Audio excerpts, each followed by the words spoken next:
7 de la mañana, 18 minutos, es momento de entrar en detalle. Hoy nos acompaña aquí en Consejo de Redacción Juan Camilo Nariño. Él es el presidente de la Asociación Colombiana de Minería. Vamos a hablar de un tema muy importante, todo lo que tiene que ver con esta nueva ley, el proyecto que presenta el gobierno, también lo que está pasando en una región minera como es Antioquia, por ejemplo en el Bajo Cauca antioqueño, donde nuestros campesinos, de esos moradores, pues han vivido durante mucho tiempo precisamente de la minería. Son muchos temas los que vamos a abordar con él. Doctor Juan Camilo, bienvenido a Consejo de Redacción, gracias por madrugar con nosotros. Sebastián, gracias a ustedes por la invitación, Linda y Catalina, un saludo para todos.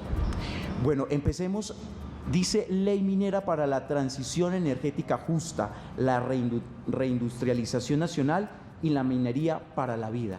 ¿Cómo explicarle ese nombre tan largo a los televidentes? ¿Qué es lo que se pretende hacer con esa reforma pensando en ese cambio que tanto ha prometido el gobierno? Hombre, Sebastián, cuando uno lee el texto creo que es más difícil aún también tratar de entender qué se quiere con él. Pero déjeme, yo le pongo el contexto un poco de lo que está hoy sucediendo en la industria minera, que por supuesto va a tener una incidencia, un efecto en las compañías, pero en muchísimas familias en todo, por lo menos el territorio antioqueño y otra gran parte del país. Y es un paquete de medidas regulatorias, esa ley que usted dice, un decreto hoy expedido por la ministra de Ambiente, por el Ministerio, y también un proyecto de ley que busca hacer una empresa estatal minera. Por supuesto, ese paquete regulatorio, cada uno de ellos genera una gran cantidad de incertidumbres, pues lo que está hoy generando son unas grandes preguntas para la inversión, unas grandes preguntas para atraer inversión a el país y a Antioquia. Y por supuesto, de la forma como terminen, como concluyan ese debate regulatorio, pues se va a determinar la manera como en el futuro se va a hacer minería en el país. Hoy con grandísimas preguntas. Es una minería además que en el país y en el departamento de Antioquia la hacen una gran cantidad de familias, la hacen una gran cantidad de comunidades que por supuesto se van a ver afectadas si este tránsito regulatorio no termina bien. Sí, quería preguntarle, presidente, si digamos esta modificación, esta propuesta que se hace va de la mano también con esa pérdida de, digamos, de lo que teníamos aquí en Antioquia, que es la delegación minera, que fue una noticia que generó impacto en la región, preocupación, teniendo en cuenta que Antioquia era básicamente el único departamento que tenía esa independencia en entregar esos títulos, por lo menos a los pequeños mineros. ¿Esto va de la mano con esto? En algún sentido, Sebastián, yo creo que este paquete regulatorio tiene un común denominador y es una visión centralista de la minería, una visión muy restringida de la actividad del ejercicio privado, una visión muy, si se quiere, estatista. Y esa decisión de quitarle la delegación de Antioquia va en contra de esa descentralización que debemos buscar todos los colombianos. Ese decreto 044 que expidió la ministra de Ambiente es un decreto que no cuenta con la opinión de las corporaciones autónomas, que no cuenta con la opinión de los alcaldes ni de los gobernadores. Es una decisión absolutamente centralizada. El Ministerio de Ambiente en Bogotá puede determinar áreas en Antioquia y esas áreas, hasta por un periodo de 10 años, pueden suspender la actividad minera, hasta tanto ahí sí las corporaciones autónomas, los alcaldes, los gobernadores y las comunidades puedan hacer los estudios para saber si en esa área era un área susceptible de protegerse. Juan Camilo, ¿cómo está el panorama en este momento? ¿Antioquia tiene posibilidad de recuperar esa delegación o es un caso que ya está perdido? Yo creo que esa es una discusión jurídica que existe hoy y que los antioqueños deben avanzar en ella, en aras de esa transparencia, de esa cercanía de las decisiones mineras con el territorio, en aras de ese principio de la descentralización que debe existir en el país. Presidente, vemos constantemente manifestaciones, bloqueos, por ejemplo, en la subregión del Bajo Cauca antioqueño, de muchos mineros que dicen ellos sentirse excluidos, otros buscan lo que tiene que ver con esos títulos mineros. Todo este panorama que usted nos está mostrando el día de hoy, ¿qué tanto impacto tiene en retroceso pensando en el futuro de esos mineros que buscan una formalización o por lo menos que hayan herramientas para poder trabajar dignamente? Sebastián, usted tal vez pone el tema donde es esta incertidumbre regulatoria, esta incertidumbre para la inversión minera en Antioquia. Lo que finalmente está comprometiendo son esos procesos de formalización, esos procesos de vincular operaciones mineras formales, pequeñas, medianas y grandes, con una gran cantidad de familias mineras para que en conjunto se pueda hacer una mejor minería en Antioquia y en el país. Esta incertidumbre le cierra el espacio al desarrollo de eso y desafortunadamente lo que hace es abrir el espacio para la profunda ilegalidad y la extracción ilícita de minerales que hoy soporta y financia bandas criminales en todo el país. El riesgo que está esta regulación y la gestión de esta conversación regulatoria, si no se hace de manera adecuada, pues por supuesto va a incrementar esa ilegalidad. Presidente, a propósito de la formalización minera, la Agencia Nacional de Minería acaba de suscribir un nuevo contrato de formalización con comunidades de Abejorral, en el oriente del departamento. 90 personas van a ser las beneficiadas de este nuevo contrato que suscriben ustedes con estas familias. ¿Qué otros modelos de formalización hacia las familias están ustedes impulsando? Y cuéntenos un poco de este caso de Abejorral. Yo creo que aquí en Antioquia hay unos ejemplos maravillosos de cómo las empresas antioqueñas, en Segovia, en el Bajo Cauca, en otras regiones del país, se juntan con procesos de formalización. Hoy parte de la extracción de oro antioqueño, que representa el 70% del oro colombiano y que representa además casi el 66% de las exportaciones del departamento. Ese oro extraído se hace en esa vinculación de pequeñas compañías medianas y grandes con procesos de formalización, con familias. Hoy unas empresas ya muy respetables. La asociación tiene una cámara de pequeños mineros que los agrupa. Y esos son ejemplos empresariales de real importancia en el país. Y esa es un poco la apuesta hacia adelante. Una minería formal, legal en el país, que vincule, que se volque de lleno a vincular esas pequeñas familias que hoy hay en Antioquia y en otras partes del territorio colombiano, sobre todo en oro. Presidente, vemos un caso, por ejemplo, de la Sillin Continental Gold en Buriticá, que es un caso muy sonado por dos situaciones. Por un lado, porque sirven como modelo de lo que es la minería responsable cuando se hace de forma legal, pero por otro lado, el fenómeno del orden público, estructuras delincuenciales como por ejemplo el Clan del Golfo, que han atentado con la vida de quienes trabajan allí y quedan los pequeños mineros en una cuerda muy delgada entre lo que hacen y el poder de las estructuras delincuenciales y la formalidad. ¿Qué se va a hacer entonces, por ejemplo, en estos casos para garantizar la seguridad de estas personas y también de esas multinacionales o de las empresas que sí cumplen? Pues, Sebastián, ese es un llamado permanente, no solo que ha hecho la asociación, sino todo el Consejo Gremial en su conjunto, a que el Estado garantice el ejercicio del trabajo de muchísimas familias en el territorio nacional, sobre todo en esas zonas que usted menciona como Buriticá, donde existe una amenaza permanente de la ilegalidad a familias, compañías, trabajadores que están ejerciendo una actividad legal, formal, con todas las de la ley allá. Y yo creo que eso es un reto para este año y un llamado cada vez más permanente al gobierno nacional, que garantice la seguridad en el territorio para que los colombianos podamos trabajar. Presidente, ¿tenemos estadísticas, cifras de cuántas personas en este momento en el departamento de Antioquia más o menos están pendientes de un título minero o están pendientes, por ejemplo, estos mineros ancestrales en el Bajo Cauca, en varias regiones del departamento donde trabajan con el tema de minería? Porque esto es un departamento rico en minerales y aquí se hace, por lo menos desde varios puntos de vista. Sí, sin duda, y yo empiezo para dar unas cifras de la importancia de la minería, no solo en el departamento, sino en el país. La industria minera en su conjunto, toda la extracción de minerales, las compañías de exploración, Antioquia y Medellín son un centro de atracción de las compañías de exploración, que hoy están en riesgo con esta regulación. Esas compañías mineras le compran al país, le entregan al país 20 billones de pesos anualmente en renta y regalías. Y esa cifra que suena un poco como etérea y gaseosa, déjenme, yo lo pongo en términos corrientes. Esos 20 billones que la industria entregó el año anterior en renta y regalías alcanzan para 10 túneles del Toyo, para construir todos los años 10 túneles del Toyo, para construir o aportar 20 veces a la propuesta ahorita que se tiene aquí en Antioquia de terminar las vías 4G, 20 veces todos los años lo que eso termina, o 7 veces el metro de la 80 en Medellín.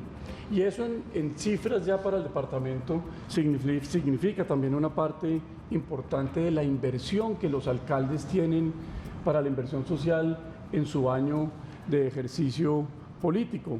Este año van a ser 454.000 millones de pesos solamente de la plata derivada de la industria minera. Y eso en el año 23 y en el año 24 va a ascender casi a 1.100 millones de pesos, 1.1 billones de pesos de inversión social. Y ahí es donde está el futuro de lo que se está jugando en esta discusión, que hoy parece un poco desordenada, bueno, no que parece, que lo es, y que pues por supuesto necesita ordenarse para tener más tranquilidad. Mire, Juan Camilo, a propósito de eso que usted está mencionando, que necesita ordenarse y necesita seguridad, en este momento, hace poco acá en Consejo de Redacción, anunciamos que el Clan del Golfo aceptó esa invitación del presidente Gustavo Petro a tener más acercamientos, a volver a conversar sobre cómo poder darse la paz. ¿Qué tan en cuenta está siendo tenido justamente el sector minero para este tema de conversaciones? Porque no es un secreto para nadie que las regiones donde hay minería son las más golpeadas por esos grupos al margen de la ley. Sin duda, y son los de donde derivan parte de su sustento hoy diario. La actividad ilegal en Colombia no solo financia las bandas criminales como el Clan del Golfo y otras, sino tal vez es el principal crimen ambiental que hoy está sucediendo en muchos ríos, cuencas y muchos municipios, en particular antioqueños. En esas conversaciones va a ser fundamental abordar la ilegalidad de la extracción ilícita de minerales, que yo no creo que hoy esté sobre la mesa. Fundamental para el futuro de nuestros hijos y el futuro de una Colombia más verde como todos la queremos. Presidente, quería preguntarle por la situación de Quebradona, Anglogón-La Chanti, en el municipio de Jericó. Miramos varios modelos en lo que tiene que ver con la minería, subregiones tradicionalmente mineras, donde pues el tema sin duda denomina la economía de esas regiones, pero un municipio como Jericó, que tiene dentro de su raíz el tema agrícola, ¿cómo ven ustedes el tema de la llegada de la minería en esa población que tiene completamente dividido a un municipio? Algunos le apuestan a esa minería, otros consideran que sería cambiar completamente con la razón social, por llamarlo así, o la filosofía, la riqueza natural de esa población. Sebastián, usted toca un punto muy importante hacia adelante. Déjeme, yo pongo un contexto sobre eso. Colombia tiene un gran potencial en materia de cobre, como hoy está demostrado en Jericó. Ese cobre que hoy necesita Colombia, pero es necesario para nuestra conversación de la transición. Un gran potencial en materia de cobre. Sin ese cobre no se van a poder alcanzar la movilidad eléctrica que necesitamos para reducir las emisiones, no vamos a poder tener los paneles solares o las turbinas eólicas en un futuro. Es decir, el cobre colombiano, el cobre antioqueño es fundamental para concebir la transición energética del futuro, para concebir esa Colombia más verde e incluso el mundo más verde que hoy todos estamos construyendo. El mundo está demandando más cobre. Los países están haciendo regulaciones para poder atraer inversiones, para ser más amigables a las inversiones mineras. Aquí se está haciendo lo contrario. Y ese caso de Jericó es uno de esos casos en donde hay una conversación por hacer de país, no solo a nivel local. A nivel local yo tengo unas cifras distintas a las suyas. A nivel local hay una aceptación arriba del 65% para que ese proyecto suceda en el territorio. Y claro, hay unas expresiones también que se oponen a él. Pero esas conversaciones son las que hay que dar, porque sin ese cobre de Jericó, sin ese cobre que hoy tenemos en Colombia, esas metas y compromisos de reducción de emisiones no las podemos hacer. Entonces, antes una minería que era el gran ogro del medio ambiente, hoy la minería y el abastecimiento de minerales es la principal restricción para alcanzar las metas de reducción de emisiones en el mundo. Y ahí hay una conversación que todos debemos liderar de manera más honesta, de manera más tranquila. A propósito de esas conversaciones y de esas reuniones, hoy a las 8:30 de la mañana en el Hotel Dal Carton hay una mesa territorial contra la minería ilegal y la contaminación minera, así las llaman. Estas mesas territoriales, ¿de qué constan? ¿Cada cuánto se hacen? Hablemos un poco también de ese proceso de pedagogía y como de ampliación del contexto de toda esta información. Esas son las mesas que está haciendo la Procuraduría en virtud de su control en el marco de los ejercicios de las regulaciones ambientales y de la implementación de esas regulaciones en el territorio, que creo que son fundamentales y necesarias. La minería del futuro, la minería esa más verde que necesita el mundo y que necesitamos los colombianos, no es una minería que se deba hacer a toda costa. No es una minería que se deba hacer en cualquier parte de Antioquia o en cualquier parte del país. Es una minería que debe hacerse bien hecha, con estándares, con compromisos, con la revisión de la Procuraduría Permanente, con la revisión de las comunidades, que es la minería que se está proponiendo en Jericó. Un sector que ha venido haciendo un compromiso público en esa materia de la sostenibilidad de manera muy honesta y frentera. Este es el único sector económico que tiene un compromiso público con los colombianos de adherirse a unos estándares internacionales para la producción de minerales, unos estándares que revisan el manejo del agua, el manejo de la biodiversidad, el cambio climático, sí, el cierre de minas y demás, que son los mismos que sigue la minería en Australia, que sigue la minería en Canadá, que sigue la minería en Noruega. Entonces aquí no es cualquier minería, es una minería que le apuesta al futuro. Presidente, le voy a pedir un favor, si nos espera, nos acompaña 5 minuticos más, porque en este momento la Fiscalía General de la Nación, especialmente desde la seccional de Medellín. Y continuamos en nuestra conversación aquí en Consejo de Redacción con Juan Camilo Nariño. Él es el presidente de la Asociación Colombiana de Minería y ya hemos hablado, presidente, de muchos temas de seguridad para el sector, de regulación, lo que propone el gobierno, de la minería responsable. Hablábamos también con una pregunta que le hizo Sebastián sobre el caso Quebradona en Jericó, lo que pasa con este debate que se da de la llegada de las multinacionales, y justamente quiero abordar un poco más este tema. Mucho se habla y mucho se debate sobre la llegada de estas grandes empresas de otros países a nuestro país, pero también la pregunta va dirigida a si Colombia tendría la capacidad de hacer una minería responsable, pero que a la vez sea competitiva solamente con obra de mano, pues aquí de nuestro país. Linda, yo creo que esa pregunta es una pregunta que hoy la industria minera ha venido resolviendo ya hace varios años en el país. Primero, Colombia no tiene grandes empresas mineras como hay en Chile o como hay en Perú. Colombia todavía necesita desarrollar su industria minera y para eso es fundamental la exploración y que la regulación responda y atraiga esa exploración en el país.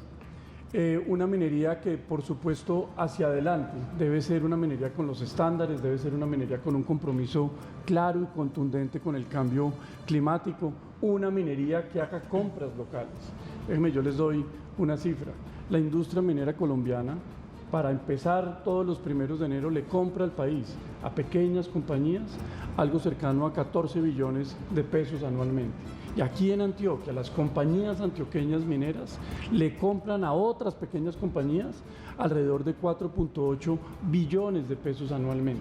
Es decir, la industria minera encadena y jalona y le da dinamismo a una gran cantidad de regiones en su encadenamiento empresarial. Presidente, usted me corrige, el 3% de la economía es jalonada por la minería formal en el país.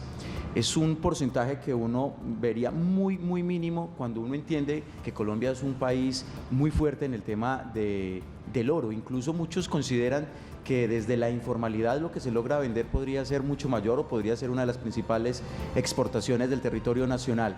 ¿Cómo ve usted ese panorama teniendo en cuenta la informalidad o la ilegalidad? Y cuando miramos también el tema de la autonomía, ¿qué tan autónomos estamos siendo los departamentos o las regiones con este tema de la minería? Mire, la economía nacional, para esa economía el aporte que hace la minería es del 3%, en Antioquia es del 3.2%, es muy similar. Ahí en Antioquia el oro y la producción de oro es fundamental. El 70% de la producción de oro del país surge de Antioquia y eso representa el 66% de las exportaciones antioqueñas, oro y otros pocos minerales. Y eso es, pues, por supuesto, fundamental para la estabilización de las finanzas públicas, de la macroeconomía colombiana, pero por supuesto en Antioquia igualmente. Y ahí hay, uniéndonos a la conversación de la Procuraduría en materia ambiental, es un tema fundamental que debemos avanzar. Cómo rodear las empresas pequeñas, medianas y grandes. Las multinacionales, que son pocas, creo que aquí en Colombia el gran grueso de la minería lo desarrollan una gran cantidad de empresas mineras, en carbón metalúrgico, en carbón térmico en el centro del país. Por supuesto, en oro, Antioquia es un departamento que muestra eso, y la Cámara de Pequeña Minería de la Asociación igualmente. Y ahí hay un esfuerzo que entre todos tenemos que hacer. La legalidad en la minería es fundamental para el ambiente, es fundamental para el desarrollo social y es fundamental para los aportes económicos. La ilegalidad solo trae una gran cantidad de presión social y ambiental. Y creo, presidente, que vale la pena hacer la diferenciación en aras de que todos nuestros públicos en los 125 municipios del departamento nos entiendan. Es diferente el minero informal al minero ilegal. Hay una delgada línea en la que se trata también de formalizar a estos mineros informales, que es esa minería ancestral, esa minería de batea, y ustedes también hacen un trabajo desde la asociación minera para llevar a estos pequeños mineros también a la profesionalización. Sin duda, en los últimos años, en los últimos 5 años, las compañías mineras, particularmente las compañías mineras en Antioquia, han formalizado a cerca de 4.500 mineros en el territorio nacional. Y esa formalización es una formalización que yo llamo tal vez la más sostenible, porque son procesos en los cuales una compañía pequeña o mediana de oro vincula a una gran cantidad de mineros en sus procesos. ¿Qué procesos esos son fundamentales?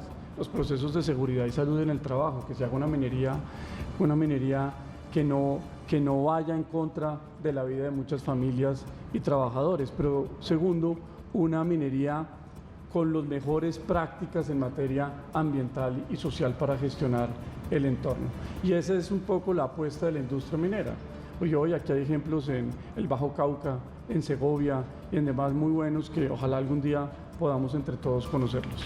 Presidente, hay una pregunta en redes sociales. Aquí estamos escuchando siempre a todos nuestros televidentes a través de cada una de nuestras redes y de nuestro contenido multiplataforma. Y dice Jorge Mario, con esta pregunta pues vamos a concluir un poco también la entrevista. Las preguntas son claras. ¿Por qué los territorios con mayor riqueza en minerales son los más pobres y los más violentos del país? Para el oro, el precio en la bolsa sube todos los días. ¿Quién se queda con esos beneficios? Ahí le dejo la pregunta al televidente. Pues le agradezco a Jorge Mario y déjenme yo contesto esa pregunta tal vez con las cifras de los indicadores de necesidades básicas insatisfechas en Antioquia, en los municipios mineros legales y en los municipios mineros con un alto grado de ilegalidad. Ese porcentaje de necesidades básicas insatisfechas en los municipios donde se hace una minería legal, formal, que le apuesta al futuro, hoy, en la última medición que es del 2018, está cerca del 24%, 24.6%. Pero en los municipios con una alta ilegalidad, con una fuerte presencia de grupos armados, de minería sin ningún tipo de control, eso ya no está en el 24%, está en el 54.5%, el doble.